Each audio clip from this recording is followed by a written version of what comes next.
Hello everyone, I am Divya Singh. Welcome to my YouTube channel Shiksharthi by Divya. जो हम mains answer writing की series चला रहे हैं यूट्यूब पे, आज जो है तो उसकी क्लास 10 है और ऑलरेडी जो है तो 9 क्लासेस ऑलरेडी यूट्यूब पे अपलोड हैं। उसमें हम कई सारी चीज़ें मेंस आंसर राइटिंग के बारे में आपको बता रहे हैं कि क्वेश्चन कैसे समझना है, क्या डायरेक्टिव वर्ड्स पुछल्ले शब्द क्या होते हैं, उसके बेस पे आंसर कैसे फ्रेम होता है, कैसे बनता है, इंट्रोडक्शन कैसे लिखना है, क्या क्या तरीके हैं, क्या क्या गलतियां आपको नहीं करनी है। उसके अलावा मेन बॉडी के बारे में बताया है। फ्लो चार्ट हो गया और माइंड मैप, दोनों आपको बताए हैं कि फ्लो चार्ट और माइंड मैप क्या है, कैसे यूज करने से क्या आपको एडवांटेज होगा। और भी कई सारी चीजें हैं जो हम आपको आने वाले वीडियोज में बताने वाले हैं, लेकिन आप कुछ भी मिस ना करें। इसलिए अगर आप ये वीडियो पहली बार देख रहे हैं, आप YouTube पे जाके हमारे चैनल पे पहले से जो क्लासेस हैं उनको भी एक बार देखिए। और जो कोई हमसे जुड़ना चाहते हैं तो टेलीग्राम जो है लिंक दी हुई है डिस्क्रिप्शन बॉक्स पे, और हमारा व्हाट्सएप नंबर भी आपको डिस्क्रिप्शन बॉक्स में मिल जाएगा। अब हम आते हैं अपने आज का जो हमारे क्लास का टॉपिक है, डाटा, रिपोर्ट्स और इंडेक्स, इनका सही उपयोग। क्या सही उपयोग, हमको आंसर में इसका सही उपयोग कैसे करना है, ये सारी चीजें आज हम क्या पढ़ने वाले हैं। डाटा क्या है, रिपोर्ट्स क्या है और इंडेक्स क्या है, और इनका हमको मेन बॉडी जो या फिर इंट्रो हो गया या कंक्लूजन, तीनों में आपको इसका यूज बताएंगे कि कैसे आपको इसको प्रॉपर वे में यूटिलाइज करना है और अपने मार्क्स आपको बढ़ाने हैं और लास्ट में आपको MPPSC में फाइनल सिलेक्शन लेना है। इस वीडियो को बिल्कुल भी स्किप मत करिएगा, लास्ट तक देखिएगा, और जब आप अच्छे से देखेंगे तो ही आपको सारी चीज़ें समझ में आएंगी। तो अभी जैसे मैं आप लोगों को पहले भी बताई हूँ, फिर से बता रही हूँ कि आज की क्लास में हम क्या पढ़ने वाले हैं डिटेल से। आंसर में डाटा क्यों लिखना चाहिए, डेटा क्यों जरूरी है, क्यों लिखना है, प्लस रिपोर्ट्स का सही उपयोग कैसे करें, इंडेक्स का प्रयोग कहाँ करें, कौन कौन से महत्वपूर्ण डाटा और रिपोर्ट्स याद रखनी चाहिए, वास्तविक प्रश्नों में इनका उपयोग कैसे करें, ये सारी चीजें आज हमको पढ़नी है। मैं आज आप लोगों को इसके बारे में बताऊंगी। तो सबसे पहले डेटा क्या होता है। डेटा, अगर आप इसकी मीनिंग पे जाएंगे पर्टिकुलर, तो डेटा का अर्थ है किसी तथ्य को संख्या, प्रतिशत या आंकड़ों के माध्यम से प्रस्तुत करना। यानी किसके किसके माध्यम से, संख्या यानी नंबर्स, प्रतिशत परसेंटेज और फिगर्स, इन तीनों के माध्यम से किसको रिप्रेजेंट करना होता है, तथ्य को, किसको, फैक्ट्स को। सिंपली वे में अगर हम देखें कि अगर हमसे कोई भी चीज मान लीजिए पूछा गया है कि मान लीजिए कि फॉर एग्जांपल जैसे यहाँ पे खुद ही दिया हुआ है साक्षरता दर। अब आप मान लो लिख के आ रहे हो कि मध्य प्रदेश की साक्षरता दर पहले से अच्छी हो गई है या पहले से और इम्प्रूवमेंट है उसमें, ठीक है, लेकिन यहाँ पे आप डाटा नहीं लिख रहे हो। क्या नहीं लिख रहे हो, डाटा नहीं लिख रहे हो, तो आपको वहाँ पे नंबर कम मिलेंगे, क्योंकि ये तो सबको पता है कि 2001 के उससे अगर आप देखेंगे तो 2011 की जो जनगणना हुई थी उसमें साक्षरता दर बढ़ी है, लेकिन कितने परसेंटेज साक्षरता दर है। जब आप इसको लिखेंगे परसेंटेज पे, 69.32% MP की साक्षरता दर है, तो इससे आपको क्या है, ये एक प्रॉपर मतलब माना जाएगा, ये अच्छे से मतलब ये देखा जा रहा है कि आपका जो नॉलेज है वो आपको उस चीज के बारे में एकदम फैक्ट अच्छे से पता है। अब जैसे जनसंख्या हो गया, अब जनसंख्या में भी आप कितना हो गया, 7.26 लाख करोड़ मध्य प्रदेश की जनसंख्या है। तो जब आप यहाँ पे इस तरीके से फैक्ट लिखते हैं ना, तो वो आपके आंसर को एक अलग तरीके से यूनिक बनाता है, क्या करता है, अलग दिखाता है, क्योंकि कई लोगों को ये डेटा याद ही नहीं रहते, प्लस अगर उनको याद भी है तो उनको ये पता ही नहीं है कि हमको इसको कहाँ लिखना है, इसका यूज कहाँ करना है, तो वो सिंपली लिख के आ जाते हैं। उससे क्या होता है कि नंबर आपको कम मिलते हैं। और वहीं पे अगर आप यहाँ पे डाटा का इस्तेमाल करोगे, फिगर्स का, जैसे ये किसका एग्जाम्पल हो गया, परसेंटेज का, ये किसका हो गया, नंबर्स का, है ना, ये इस तरीके से आपको समझा रही हूँ। जैसे अब जैसे मान लो GDP वृद्धि दर हो गया, महिला श्रम भागीदारी हो गया कि कितना है। अभी इसी से जो है तो आपका क्वेश्चन आया था, अभी एक लेटेस्ट MPPSC का एग्जाम हुआ था, उसमें क्वेश्चन आया था कि महिला का श्रम भागीदारी कितना है, तो अभी मुझे अच्छे से याद नहीं है, मे बी 70%, एक बार आप और चेक कर लीजिएगा इसको, इतना है। तो जब आप यहाँ पे परसेंटेज, फिगर, इन सब चीजों को अगर आप लिखते हो ना, तो आपका कॉपी जो है वो और लोगों से अलग दिखता है। प्लस क्योंकि आपको ये सारी चीजें पता है, इसका मतलब ये है कि आपका जो भी आप आंसर लिख रहे हैं उसके बारे में आपको कंफर्म पता है। इससे ये सारी चीजें रिप्रेजेंट होती हैं।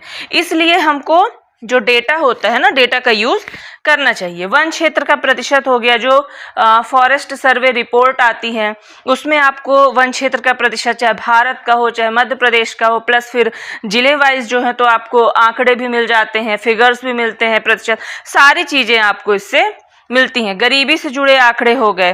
तो जब आप आंसर में अगर आप जो भी ये नहीं है कि अब पूछ कुछ और रहा, गरीबी से रिलेटेड क्वेश्चन आए और आप वन क्षेत्र का प्रतिशत लिख के आ जाओ, या गरीबी से पूछ रहा तो आप बेरोजगारी वहां पे लिख के आ जाओ, कितने बेरोजगारी हैं पर प्रतिशत है। तो ये नहीं करना, आपको जो पूछ रहा है आपको उसी से जुड़े डाटा लिखने हैं। तो हम एक बार फिर से इसको पूरा समअप करते हैं। डाटा क्या होता है, यानी कि कोई भी जो फैक्ट्स है या कोई भी जो कीवर्ड है या कोई भी अगर बात है उसको किसके माध्यम से प्रस्तुत करना, कोई भी नंबर, परसेंटेज या आंकड़ों के माध्यम से प्रस्तुत करना ही क्या कहलाता है, डेटा कहलाता है। अब हमारा नेक्स्ट है, अब हम क्या बताने वाली हूँ आपको, डाटा क्यों लिखें। अभी मैंने हालांकि आपको बताया है कि साथ में समझाया भी है कि डेटा क्या है विथ एग्जांपल्स, और बीच बीच में आपको समझाया भी है कि ये इंपॉर्टेंट क्यों है। सबसे पहले क्या है कि आंसर आपका तथ्यपरक बनता है, मतलब लॉजिकल आपका आंसर बनता है। जब आप उसमें ऑलरेडी आप स्टैटिस्टिक्स, डाटा, न्यूमेरिक, ये सारी चीजें अगर आप लिख रहे हो तो आपका आंसर क्या है, लॉजिकल बनता है। यानी जो आप लिख रहे हो वो आप जानते हो उसके बारे में, तभी आप वो चीज लिख रहे हो। प्लस परीक्षक पर सकारात्मक प्रभाव पड़ता है, यानी जो आपका चेकर है, एग्जामिनर है, उस पर क्या है, एक पॉजिटिव इम्पैक्ट पड़ेगा। दो तरीके के इम्पैक्ट पड़ सकते हैं आपकी कॉपी को देख के, पॉजिटिव इम्पैक्ट और नेगेटिव इम्पैक्ट। तो हमें ऐसा काम करना है जिससे हमारी कॉपी जब भी चेकर देखे एग्जामिनर तो उसको एक पॉजिटिव इम्पैक्ट उसके मन में आए। तो जब हम ये ऐसी चीजें लिखते हैं, व्यवस्थित लिखते हैं, डेटा लिखते हैं, फिगर्स लिखते हैं, तो उससे एक सकारात्मक प्रभाव पड़ता है कि जो एस्पिरेंट्स है वो सब चीज के बारे में अवेयर है। प्लस इससे क्या होता है, विश्लेषण, आपका एनालिसिस मजबूत होता है, उत्तर अधिक प्रामाणिक दिखाई देता है, और ज्यादा रिलायबिलिटी होती है आपके आंसर में। क्योंकि आप अगर कहीं से डेटा लिख रहे हो, इट मीन्स आपने उसको बहुत अच्छे से पढ़ा है, तभी आप उसके बारे में कोई ना कोई डेटा जानते हो। जैसे साक्षरता दर हो गया, जनसंख्या, यानी कि जब आपने 2011 की जनगणना को अच्छे से पढ़ा है प्लस रिवाइज किया है कई बार, तब आप इतने अच्छे से कॉन्फिडेंट हो कि वहां पे डेटा लिख के आ रहे हो, इसलिए ये और आपके आंसर को और रिलायबल दिखाता है। प्लस आपको एक्स्ट्रा मार्क्स मिलने की संभावना बढ़ती है। इसलिए ये सारे जो पॉइंट्स हैं, इसलिए हमें बताते हैं कि हमें डाटा क्यों लिखना चाहिए, क्यों हमें फिगर्स हो गए, नंबर्स हो गए या परसेंटेज, हमें क्यों कोई भी, जैसे अगर हम कोई भी चीज के बारे में बता रहे हैं, कोई तथ्य है, तो उसको प्रस्तुत करने के लिए क्यों हमें इसका इस्तेमाल करना चाहिए। तो ये सारे पॉइंट्स से हमें पता चलता है कि डेटा क्यों लिखें। ओवरऑल अगर हम देखें तो डेटा हमें इसलिए लिखना है क्योंकि ये हमारा जो मेंस में सिलेक्शन है इसको और कंफर्म करता है, हमको और अच्छे मार्क्स मिलते हैं। रिपोर्ट्स क्या होती हैं, जैसे कि अब हमने डेटा पढ़ लिया कि डेटा क्या होता है, वैसे ही अब हमको पढ़ना है कि रिपोर्ट क्या होती हैं। विभिन्न सरकारी और अंतर्राष्ट्रीय संस्थाएं समय समय पर रिपोर्ट प्रकाशित करती हैं। इन रिपोर्टों के निष्कर्षों का उपयोग उत्तर को मजबूत बनाने के लिए किया जा सकता है।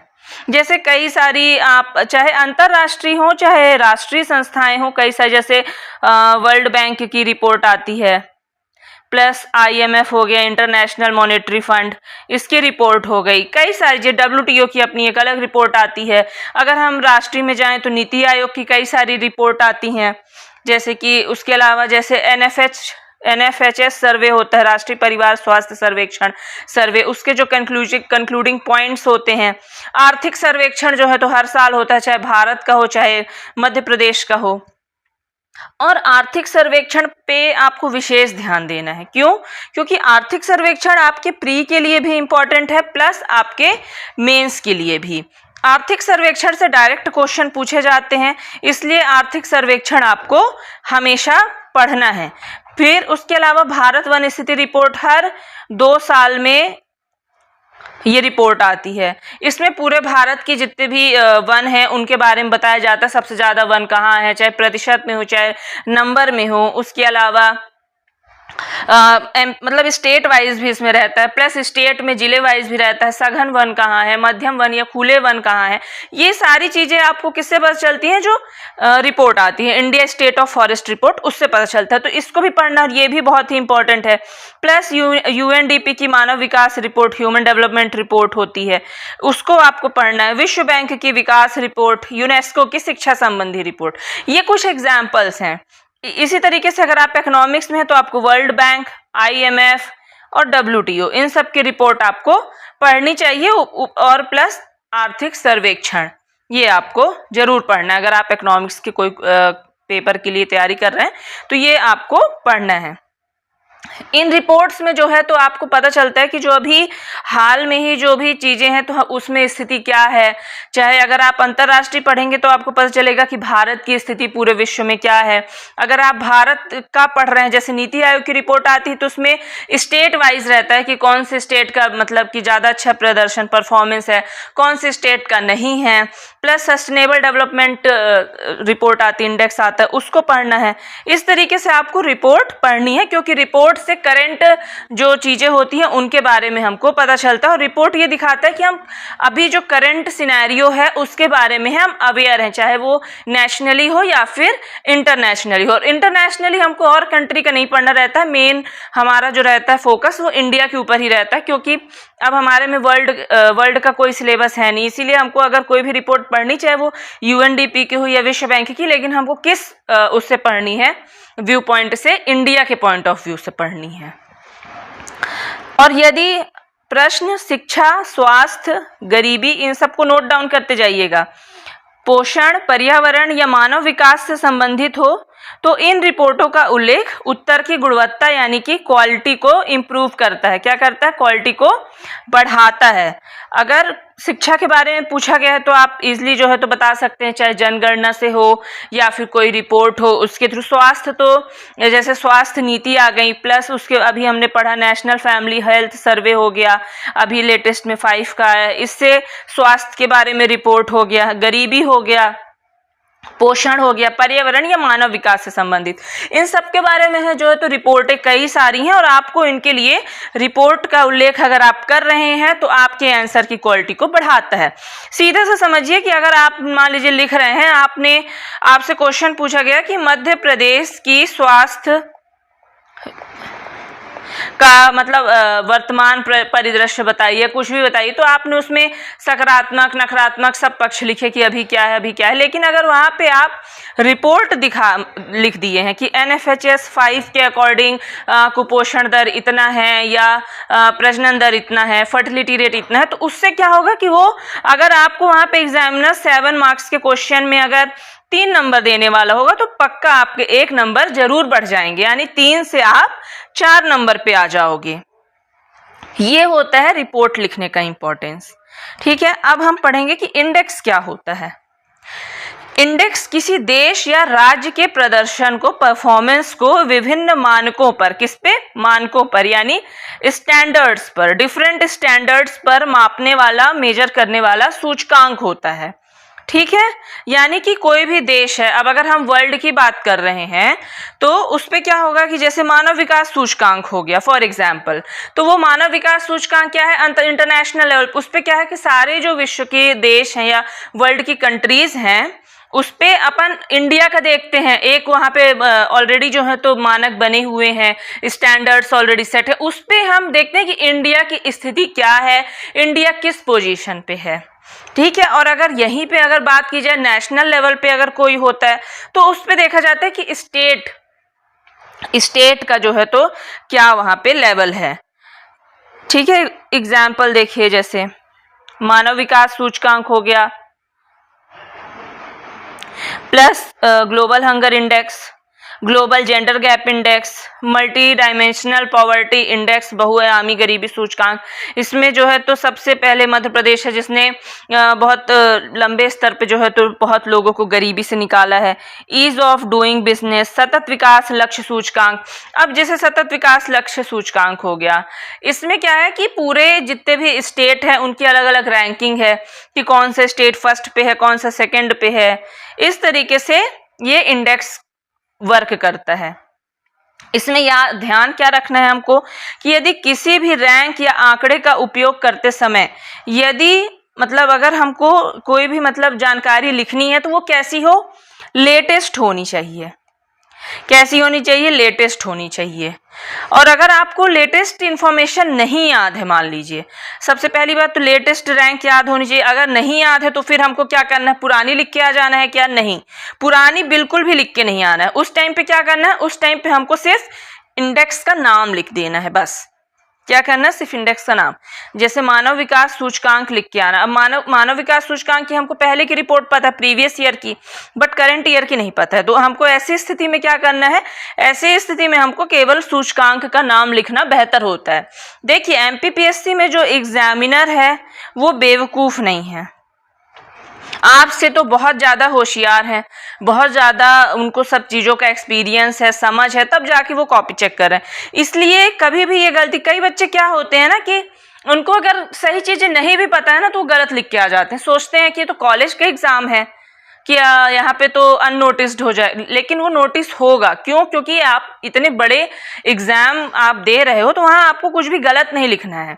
नहीं बनता तो ब्लैंक छोड़ के आ जाओ, बिल्कुल भी कुछ मत लिखो, लेकिन गलत वहां पे आपको नहीं लिखना है। सही चीजें पता है तो ही लिखिए, नहीं और अगर आपको नहीं पता है तो मत लिख के आइए, सिर्फ इंडेक्स का नाम लिख दीजिए। तो वहां पे रहेगा कि नहीं बच्चा ईमानदार है। अगर उसको अभी नहीं पता है तो उसने कोई भी यहाँ पे गलत इन्फॉर्मेशन नहीं दी है मिसलीड करने के लिए। इसीलिए यहाँ पे हमने एक आपके लिए टिप रख दी है, इसको जरूर अपने दिमाग में रखिएगा। अब यह है कि आंसर में डेटा कहाँ लिखें। जैसे 3 पार्ट में आंसर डिवाइड होता है, किसमें, इंट्रोडक्शन, बॉडी, कंक्लूजन, 3 पार्ट में हम इसको कैटेगराइज करते हैं। तो अब प्रश्न ये आता है कि हमें उत्तर में डेटा लिखना कहाँ है। इंट्रोडक्शन में, बॉडी, तीनों में लिख सकते हैं। इंट्रोडक्शन में भी लिख सकते हैं, बॉडी में भी लिख सकते हैं, कंक्लूजन पे भी लिख सकते हैं। अब हम आपको ये चीज एग्जाम्पल से समझाते हैं। यदि प्रश्न क्वेश्चन किसके बारे में है, महिला सशक्तिकरण पर है। किस पे है, महिला सशक्तिकरण, वुमेन एम्पावरमेंट पर है।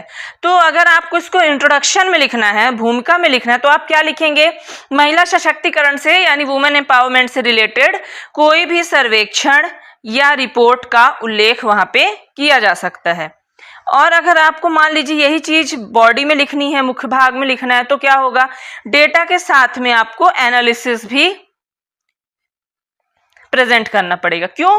क्योंकि जो डेटा होता है वो ज्यादा वेटेज होता है, सॉरी डेटा नहीं, जो बॉडी होती है, बॉडी का वेटेज इंट्रोडक्शन से और कंक्लूजन से ज्यादा होता है। इसलिए वहां पे हमको डेटा के साथ साथ उसका एनालिसिस भी प्रेजेंट करना पड़ेगा। वही अगर हमको निष्कर्ष में लिखना है, कंक्लूजन में, तो जैसे कि एसडीजी या नीति आयोग का जो भी दृष्टिकोण है उसका उल्लेख किया जा सकता है। दृष्टिकोण कैसा होना चाहिए, वे फॉरवर्ड, जो आगे की दिशा बताए। उसके अलावा कैसा होना चाहिए, पहले ही मैंने बताया, पॉजिटिव होना चाहिए हमेशा, नेगेटिव तो कभी होगा ही नहीं। वे फॉरवर्ड हो, पॉजिटिव हो। आपसे कितना भी ऐसे क्वेश्चन पूछा जाए कि बहुत ही नेगेटिव क्वेश्चन हो कि, लेकिन उस पर आपका जो कंक्लूजन होगा वो कैसा होगा, पॉजिटिव होगा, आगे की दिशा दिखाने वाला होगा, इस तरीके का होगा। तो भूमिका में आपको कैसे यूज करना है, प्लस बॉडी में कैसे और निष्कर्ष में कैसे, ये तीनों चीजें हमने आपको बताई हैं। एक और मान लीजिए उदाहरण है, भारत में कुपोषण की समस्या का विश्लेषण कीजिए। किसकी समस्या का, कुपोषण। यहाँ पे मेन पॉइंट क्या है, कुपोषण यानी कि मेल न्यूट्रिशन। इसकी जो प्रॉब्लम है, समस्या, इसका विश्लेषण करना, यानी हमको सब कुछ लिखना है इस पे।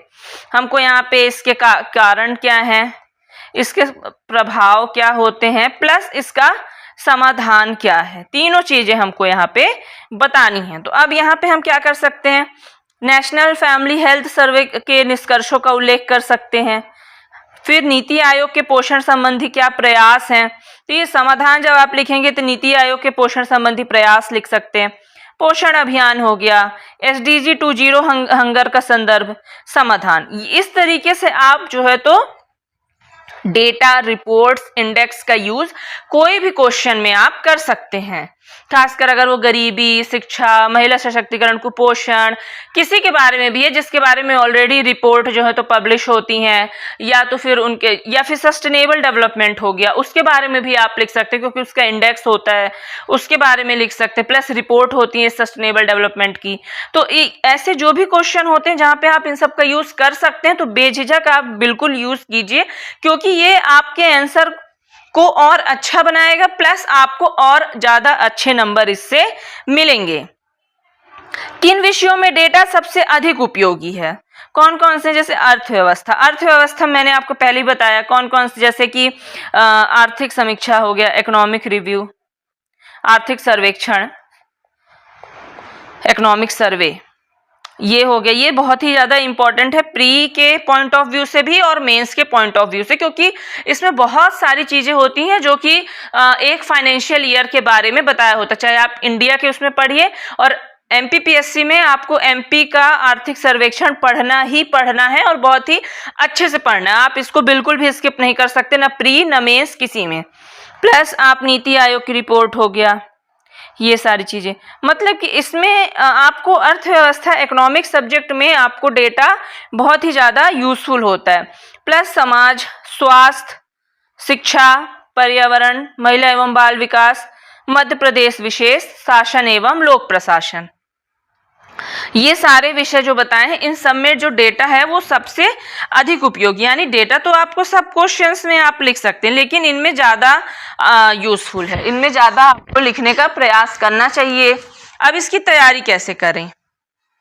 तो इसकी तैयारी करने के लिए क्या करें, एक अलग आप कॉपी लीजिए, नोटबुक बनाइए, जिसमें केवल क्या करिए, महत्वपूर्ण आंकड़े यानी कि इंपॉर्टेंट फैक्ट, इंपॉर्टेंट नंबर हो गए या फैक्ट कह लीजिए, उसमें लिखना है।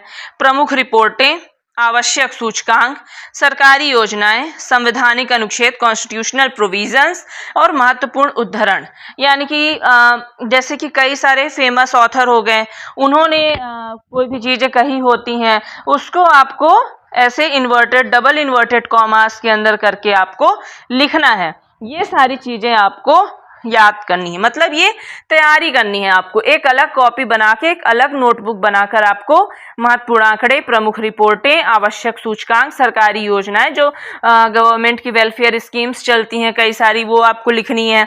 संवैधानिक अनुच्छेद हो गया महत्वपूर्ण, ये सारी चीजें लिखनी है। प्लस इसमें आपको लेटेस्ट अपडेट करते रहना है, ये नहीं कि एक बार लिख लिया तो चाहे 1 साल पुराना हो तो भी हमको उसको आगे वो करना नहीं करना है, हमको लेटेस्ट लिखना है। अगर मान लीजिए आपने कोई भी रिपोर्ट लिखी है, कुछ लिखा, तो उसके सामने एक लाइन का स्पेस आप छोड़े रहें ताकि लेटेस्ट आप 3-4 साल का उसमें अगर जो भी आगे आएगा आप लेटेस्ट लिख सकें।